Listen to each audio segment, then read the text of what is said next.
Kampringers.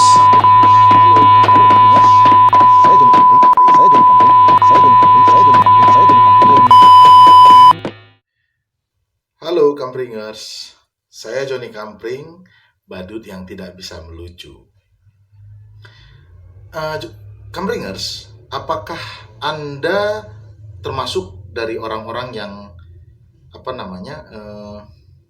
baru atau belum terbiasa menonton seni pertunjukan, tapi ingin menonton pertunjukan, baik itu pertunjukan teater, tari, ataupun musik, musik dalam artian bukan band ya, dan terkendala dengan masalah itu, terkendala dengan masalah bagaimana cara mengapresiasinya.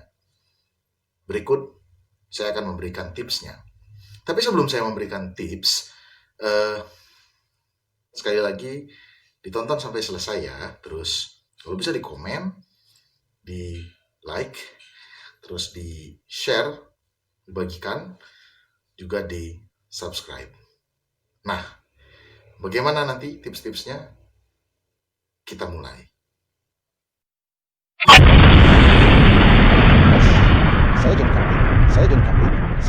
Saya Joni Kampring, badut yang tidak bisa melucu.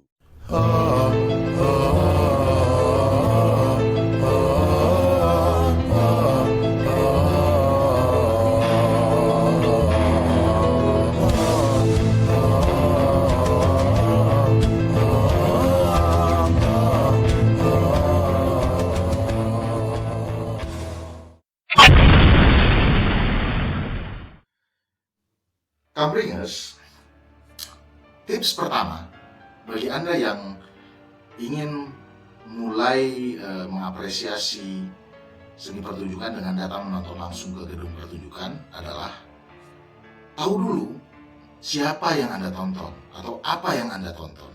Nah, biasanya sebuah pertunjukan kesenian itu selalu menyebarkan poster. Nah, dari poster itu sendirilah nanti akan Anda baca siapa performernya, siapa yang menciptakan karyanya, atau kalau dia misalnya naskah drama, siapa yang menulis naskahnya, lalu di mana pertunjukan itu akan dipentaskan. Semua ini adalah untuk membuat Anda memiliki referensi terlebih dahulu. Nah, referensi inilah yang Anda butuhkan sebagai calon penonton sebetulnya. Anda bisa mulai sebelum menonton, ya jangan hanya sekedar datang ke gedung pertunjukan, tapi sebelumnya bisa Anda mulai baca dulu siapa sih performer yang akan tampil ini. Anda bisa browsing mungkin, mencari tahu siapakah mereka, sehingga ketika Anda datang ke sana, Anda tahu dulu siapa yang Anda tonton itu, atau pertunjukan apa yang akan Anda saksikan.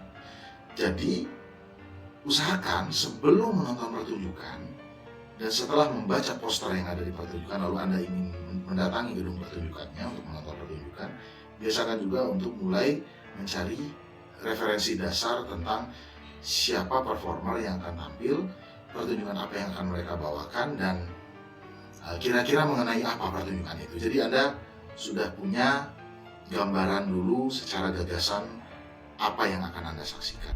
Baik, saran kedua dari saya adalah ketika menonton pertunjukan, biarkan gelas Anda kosong sebelum menontonnya. Jadi bawalah gelas kosong ke dalam gedung pertunjukan. Gelas kosong di sini dalam artian datanglah dalam kondisi Anda memang seolah-olah tidak tahu apa-apa gitu untuk menonton. Anda datang saja nonton pertunjukan untuk menikmati pertunjukan. Jangan membawa gagasan macam-macam sebelum pertunjukan dimulai. Ini akan sangat membantu. Nah, saya ingin bercerita bahwa dulu ketika zaman saya SMA, saya pernah mendapatkan tiket undangan menonton sebuah pertunjukan yang performernya adalah Sujiwo Tejo dengan Hari Rusdi kalau tidak salah waktu itu. Nah, saya adalah seorang yang awam yang sangat tidak mengetahui apa itu musik kontemporer atau gaya-gaya berpuisi syairnya Sujiwo Tejo pada saat itu. Tapi saya beranikan diri untuk datang dan kemudian mengosongkan apapun yang ada di kepala saya, walaupun pada saat itu memang tanpa referensi, dan saya berusaha masuk pada pada atmosfer pertunjukan yang sedang dibangun di sana, Ya lepas dari apakah saya mengerti atau tidak tentang pertunjukan itu, tapi kemudian saya menikmati pertunjukan itu. Nah, poin yang paling penting adalah ketika gelas kosong yang Anda bawa tadi mengantarkan Anda pada kenikmatan dalam menyaksikan sebuah pertunjukan, maka poin di sini sudah cukup untuk mengantarkan Anda masuk pada apa yang eh, diinginkan oleh atmosfer pertunjukan. Jadi ketika Anda datang dengan tidak membawa pikiran apapun, maka ketika menonton pertunjukan akan lahir banyak sekali wacana-wacana atau gagasan-gagasan yang mungkin bisa di-share atau dibagikan setelah pertunjukan selesai. Poin ketiga ini akan saya buat lebih spesifik biasanya ke kawan-kawan pelajar ya, anak-anak SMA yang biasa kalau nonton pertunjukan suka datang bergerombol bersama teman-temannya. Nah, di poin ini saya menyarankan Anda untuk datang sendirian coba. Biasakan untuk datang sendirian ke sebuah pertunjukan. Bukan untuk memisahkan diri dari teman-teman Anda, tidak. Karena biasanya dengan datang beramai-ramai itu, fokus menonton pertunjukan itu sering menghilang karena tidak semua teman-teman yang ada di kelompok kita itu memang datang ke gedung pertunjukan untuk menonton. Terkadang ya karena melepaskan tanggung jawab karena ada tugas sekolah yang mereka harus selesaikan. Tapi bagi Anda yang memang benar-benar ingin menikmati pertunjukan, dan bagi anak-anak pelajar yang berusaha untuk ingin mengapresiasi pertunjukan, saya sarankan untuk tidak datang bergerombol dengan teman-teman karena itu akan mengganggu fokus Anda. Kalau bisa, usahakan datang sendirian saja atau di luar jam yang sama dengan teman-teman yang Anda biasa bareng dengan mereka. Ini akan membantu untuk Anda menonton bisa lebih fokus di gedung pertunjukan dan juga bisa lebih menikmati gagasan-gagasan pertunjukan yang ditawarkan pada saat itu. Jadi usahakan datang sendirian. Kalaupun nanti ketemu di gedung dengan teman Anda ya itu beda lagi. Tapi kalau bisa juga memisahkan diri duduk untuk memberikan ruang bagi diri Anda sendiri menikmati pertunjukan. Poin keempat. Biasanya setelah pertunjukan sering diadakan diskusi. Nah, ini bagi Anda yang memang belum terbiasa dengan pola diskusi dan ada ketakutan kalau nanti saya tidak bisa terlibat di dalam diskusi, biarkan saja. Jangan libatkan dulu diri Anda. Jadilah peserta pasif di diskusi, tapi bisa mungkin membawa catatan ya. Karena biasanya diskusi-diskusi kesenian sering sekali banyak bahasa-bahasa ilmiah atau mungkin bahasa-bahasa bagi apresiator awal itu sulit sekali dipahami, bahasa-bahasa yang istilah-istilah yang ada di dalam diskusi itu. Nah, biasakan jika Anda memang benar-benar baru dalam mengapresiasi pertunjukan, biasakan membuat catatan. Jadi, buatlah kata-kata kunci yang hadir di dalam diskusi. Kata-kata tersebut lalu kemudian Anda tuliskan. Kalau memang tidak bisa langsung ditanyakan pada saat itu, Anda bisa endapkan dulu, dibawa pulang, lalu kemudian dicari referensinya. Lalu kata-kata kunci ini ada di semacam vocabulary Anda atau kosakata Anda atau semacam kamus Anda. Untuk di kemudian hari Anda mengikuti lagi beberapa diskusi. Jangan paksakan dulu Anda untuk mengikuti diskusi kedua, diskusi ketiga pertunjukan dari pertunjukan yang Anda saksikan. Mungkin di beberapa diskusi yang sudah pernah Anda ikuti, Anda bisa pasif ya. Tapi di kemudian hari, ketika Anda sudah siap, libatkanlah diri Anda dalam diskusi. Mulailah berbicara juga atau bertanya perkara-perkara yang mungkin esensial yang Anda mungkin kurang bisa pahami dalam tahap lanjutan. Bukan lagi perkara-perkara elementer atau dasar yang Anda tanyakan. Karena perkara-perkara dasar mungkin bisa Anda serap dari sekarang banyak sumber ya, bisa dicari di internet juga. Tapi mungkin untuk perkara-perkara lanjutannya itu mungkin baru mulai bisa didiskusikan juga, dilibatkan gagasan-gagasan Anda di dalam diskusi pertunjukan. Kelima, terakhir, tentu saja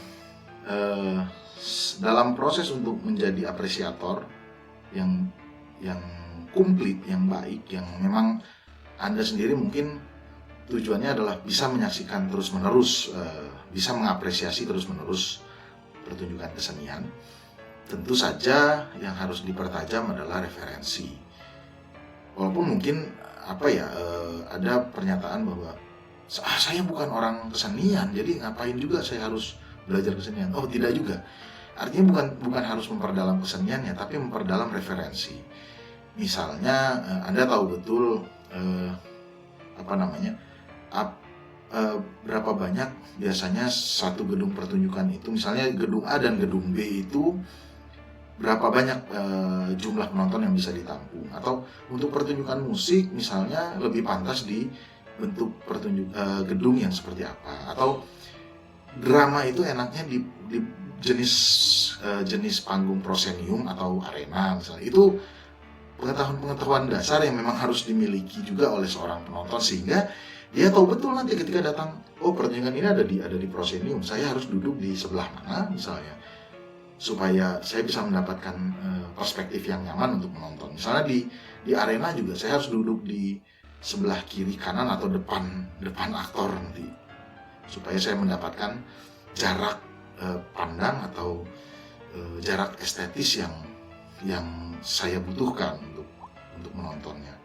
Nah, pengetahuan seperti ini memang sangat dibutuhkan juga oleh seorang calon apresiator atau seorang apresiator pertunjukan. Tidak hanya seorang seniman yang harus mengasah referensinya, tapi juga penonton atau apresiator juga penting untuk terus mengasah referensinya. Sehingga nanti dari pertunjukan itu ada feedback antara seorang kreator dan seorang apresiator, itu saling memberikan feedback. Kreator akan memberikan feedback berupa pertunjukan, dan apresiatornya akan bisa juga memberikan saran dan kritiknya terhadap pertunjukan tersebut. Tentu dengan cara yang tadi, yang referensial. Nah, begitu kawan-kawan Kampringers, bagi Anda para penonton atau apresiator pemula untuk menonton sebuah pertunjukan kesenian, saya kira saya hanya bisa memberikan 5 tips tadi sebagai dasar yang bisa mungkin Anda olah, Anda manage di rumah sebelum menyaksikan sebuah pertunjukan. Saya yakin ini tidak sempurna, tapi saya harap ini bisa membantu untuk Anda sebagai penonton pemula. Tips ini bisa membantu Anda. Saya Joni Kampring, badut yang tidak bisa melucu.